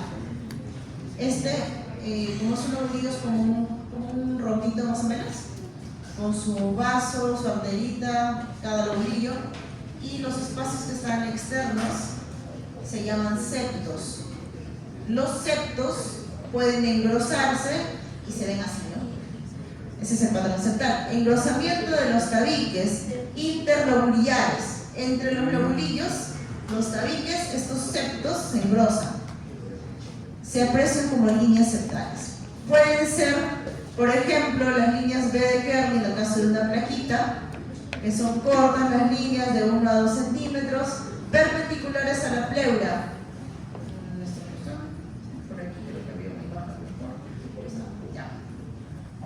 Y las líneas A de Kerr, que son más largas y orientadas hacia los cilios. Esta es una línea A, me parece que se ve, ¿no? Pero me parece que es A porque acá está el corazoncito y esta de acá es más iliada. Podemos encontrarlas, por ejemplo, en líneas A y B de Kerr en los edemas pulmonares o tumores malignos, ¿no? Cuando hay aumento del patrón septal.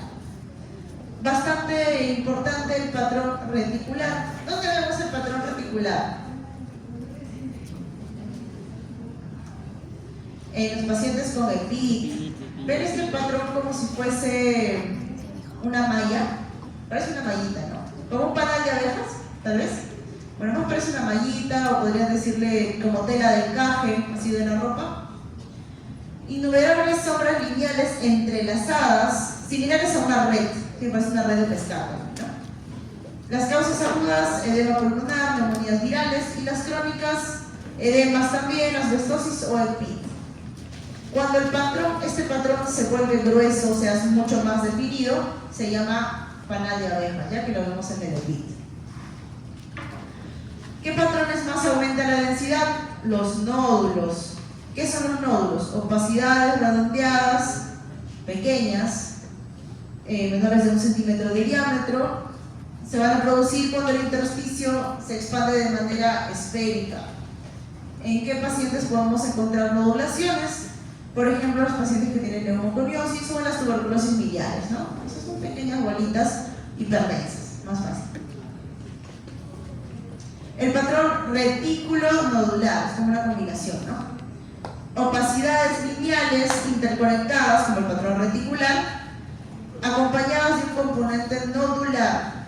En este caso, por ejemplo, nodulito y todos retículos. Nodulito, nodulito, nodulito y reticular. Como la sarcoidosis. No veo nada ahí. Ya con el tiempo van a ver más cosas. Mucha imaginación. ¿Qué más? Aumento de la densidad. Patrón en vidrio esmerilado. No se ve en la placa como tal el vidrio esmerilado, ¿ya? Aumento engorroso de la opacidad no asociado al borramiento de las marcas vasculares. ¿En quiénes puedo presentar vidrio esmerilado? Un montón de casos, chicos, ¿ya? Como dice ahí, por ejemplo, infecciones como la neumocistosis, pacientes con edema pulmonar, pacientes con hemorragia alveolar, neumonías atípicas, una simple hemoptisis, ¿ya? Puede presentar en la imagen un patrón de vidrio esmerilado o vidrio delustrado, que es lo mismo, ¿ya? En el caso de disminución o pérdida de la densidad, o sea, ya no va a ser hiperdenso, sino hipodenso, o sea, se va a ver negro, ¿ya? En este caso, disminución de la densidad.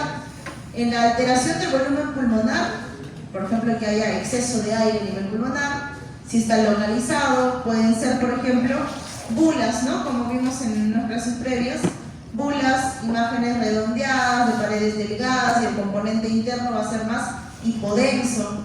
Neumatoceles también son muy parecidos a las bulas. Y en los casos de alteración de la vasculatura pulmonar, también puede haber una disminución de la densidad. Entonces, en general, ¿no? Exceso generalizado de aire, cuando está hiperinsuflado el pulmoncito, en los casos de enfisema, ¿ya? Es bastante frecuente un tórax enfisematoso, ¿no? Se va a ver más negro. Eso sí se puede ver en una plaquita, ¿no? O sea, se va a ver más radiolúcido, ¿no? Más negrita en esta zona, ¿ya?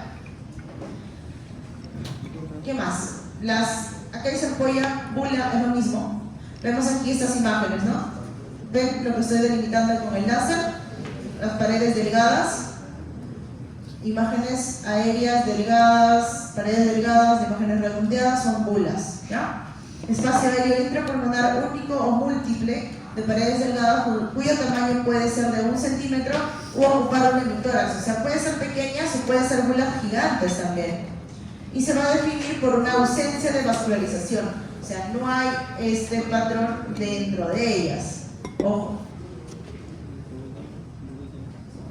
Entonces, a modo de resumen, ¿cuáles son los patrones pulmonares que podemos encontrar? Por ejemplo, alveolar. Un infiltrado alveolar es una imagen algodonosa, una imagen en la plaquita radiopaca, ¿ya? Se ve como si agarrara un algodón con una témpera blanca y lo pusiera ahí, ¿no? Ese es un infiltrado patrón alveolar. Si está localizado, está tal vez en un segmento o está en un lóbulo, puedo pensar en una neumonía, sí, asociado obviamente, chicos, a la clínica. Si lo encuentro difuso a ambos lados, por lo general es más para iliar, suele respetar la zona periférica, puedo pensar en un edema agudo de pulmón.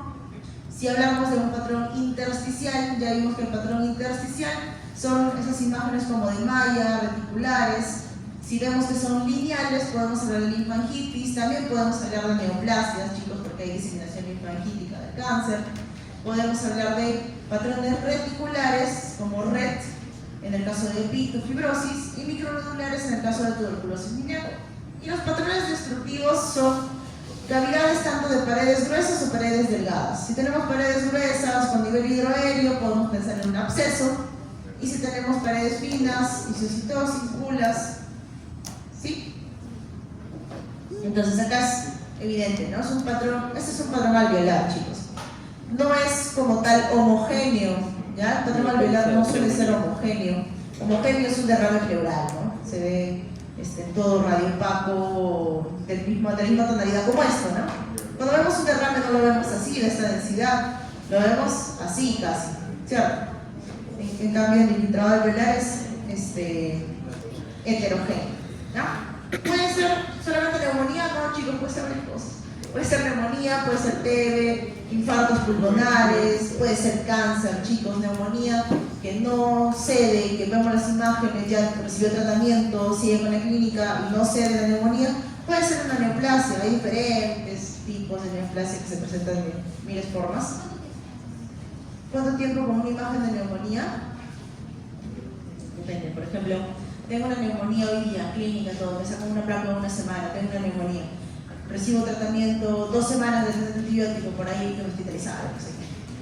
La placa no va a cambiar en un mes. La placa demora en cambiar un montón. Clínicamente el paciente debería estar genial, pero qué sé yo, el paciente sigue igual o peor y le tomas una imagen nuevamente, qué sé yo, en 2 meses, otra vez, sigue igual o está peor, entonces probablemente no sea una neumonía. Hablando de que realmente recibió una terapia óptima, ¿no? Para su problema. Entonces, si un paciente pues tiene una neumonía, es un adulto mayor, piensa que pueda tener algún componente resistente, en el caso de la bacteria que ingresó, pues le hago un cultivo. dirijo un tratamiento antimicrobiano específico para el reemplazo. ¿Sí? Entonces, típico neumonía, ¿no? Lo más fácil para acordarnos del infiltrado alveolar. Y acá lo vemos un poco más difuso, ¿no? Y por lo general iliofugal, o sea, sale de los ilios hacia las periferias. Pensamos más en los edemas pulmonares. Esto no parece una neumonía. Los chicos, las neumonías como son más localizadas, puede ocupar gran parte del monitoreo, puede estar en ambos lados, pero esta tiene distribución iliofugal, sale de los ilios. Doctora, el derrame pulmonar podría ser igual que edema pulmonar. No. No, por las bases, ¿no? Derrame, o sea, edema pulmonar es congestión. Edema pulmonar lo vemos más en los pacientes, por ejemplo, cardíacos, pacientes renales, manejo mal de líquido vascular. Entonces se congestiona y ese líquido sale, pero no está dentro de la pleura. Acuérdate que el líquido del derrame pleural es líquido que está entre pleuras. Este está congestión en los vasos. Ajá, esa es la diferencia. ¿Qué más? Patrones intersticiales. En el caso de los patrones intersticiales, no existe el broncograma aéreo, ¿ya? Existen líneas y micronódulos que representan la afectación del intersticio, ¿ya? Esto de acá que vemos acá son los broncogramas aéreos, chicos. No es igual que un patrón intersticial. Ven estas imágenes dentro que estoy señalando con el puntero, que son más radiolúcidas y tienen imágenes como, no sé, como cilíndricas. ¿Sí las logran ver? No sé si se verá bien ahí, casi se logra ver mejor. Aquí también, ¿ven esta imagen que está sobre mi puntero? Sí. Ya, esta imagen de acá, ese es un broncograma aéreo, ¿ya? No debería haber esos patrones intersticiales. El intersticial también puede ser las líneas A, B, C, D de Kerlik, ¿ya? Que nos hablan más de congestión pulmonar. Aquí, ¿no? B, A, C, de Kerlik, congestión. Y el patrón netamente pulmonar intersticial, en este caso reticular, que parece mallita, a la cabeza los problemas intersticiales como la fibrosis pulmonar, las neumoconiosis, neumopatías intersticiales, y las imágenes son de quistes pequeños redondeaditos, ¿no?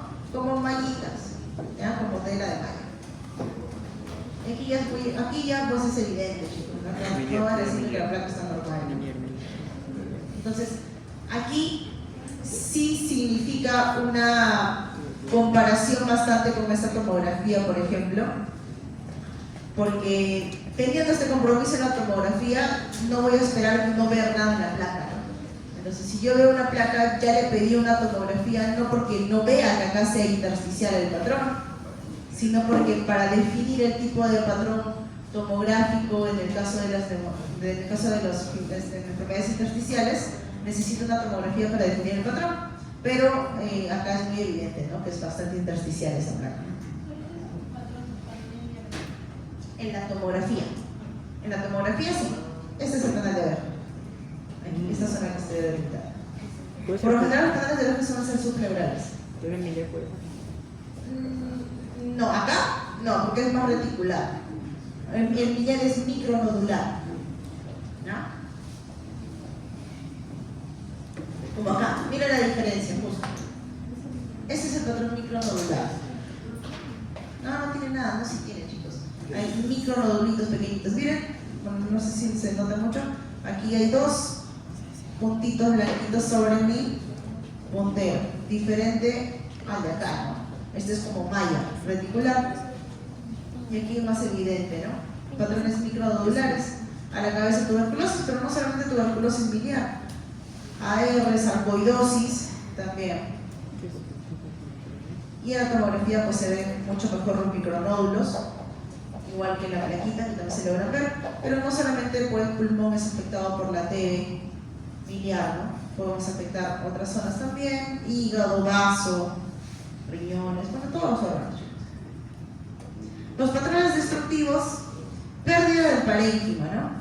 Aquí, por ejemplo, un esquema con una imagen de una cavidad, probablemente TB, bulas, absceso. Y aquí, ¿qué les parece esto de acá?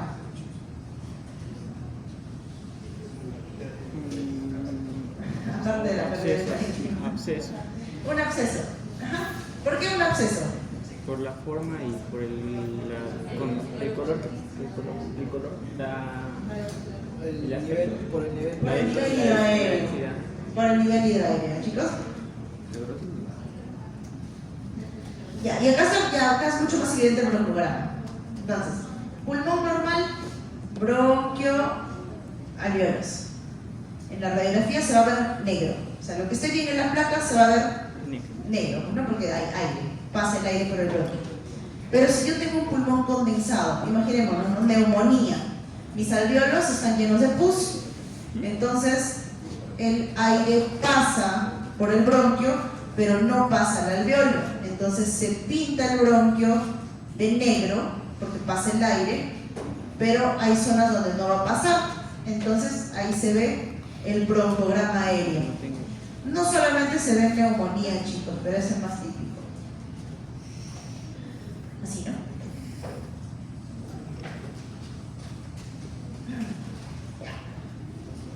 ¿Qué más? ¿Qué de raro tiene esta plaquita?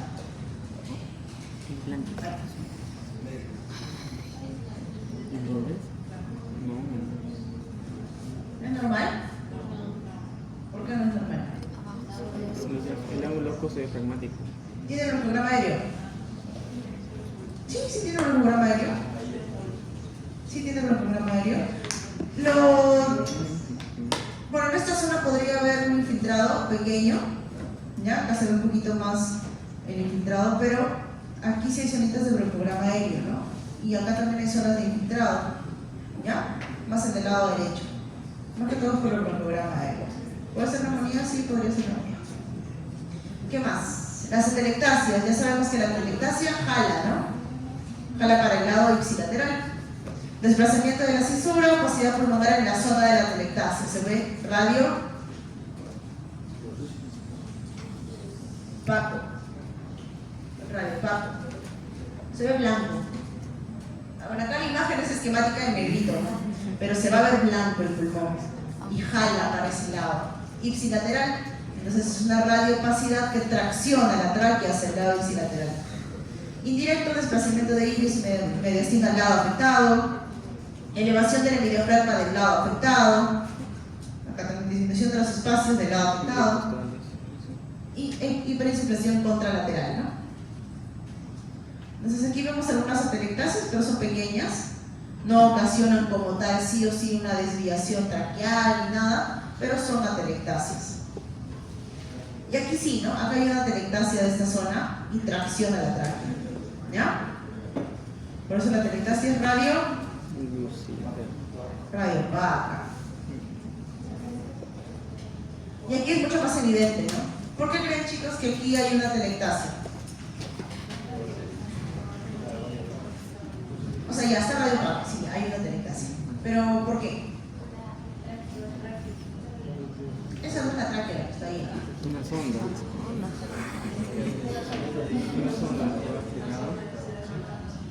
Es un tubo. Endoscopía. Un tubo orotraqueal.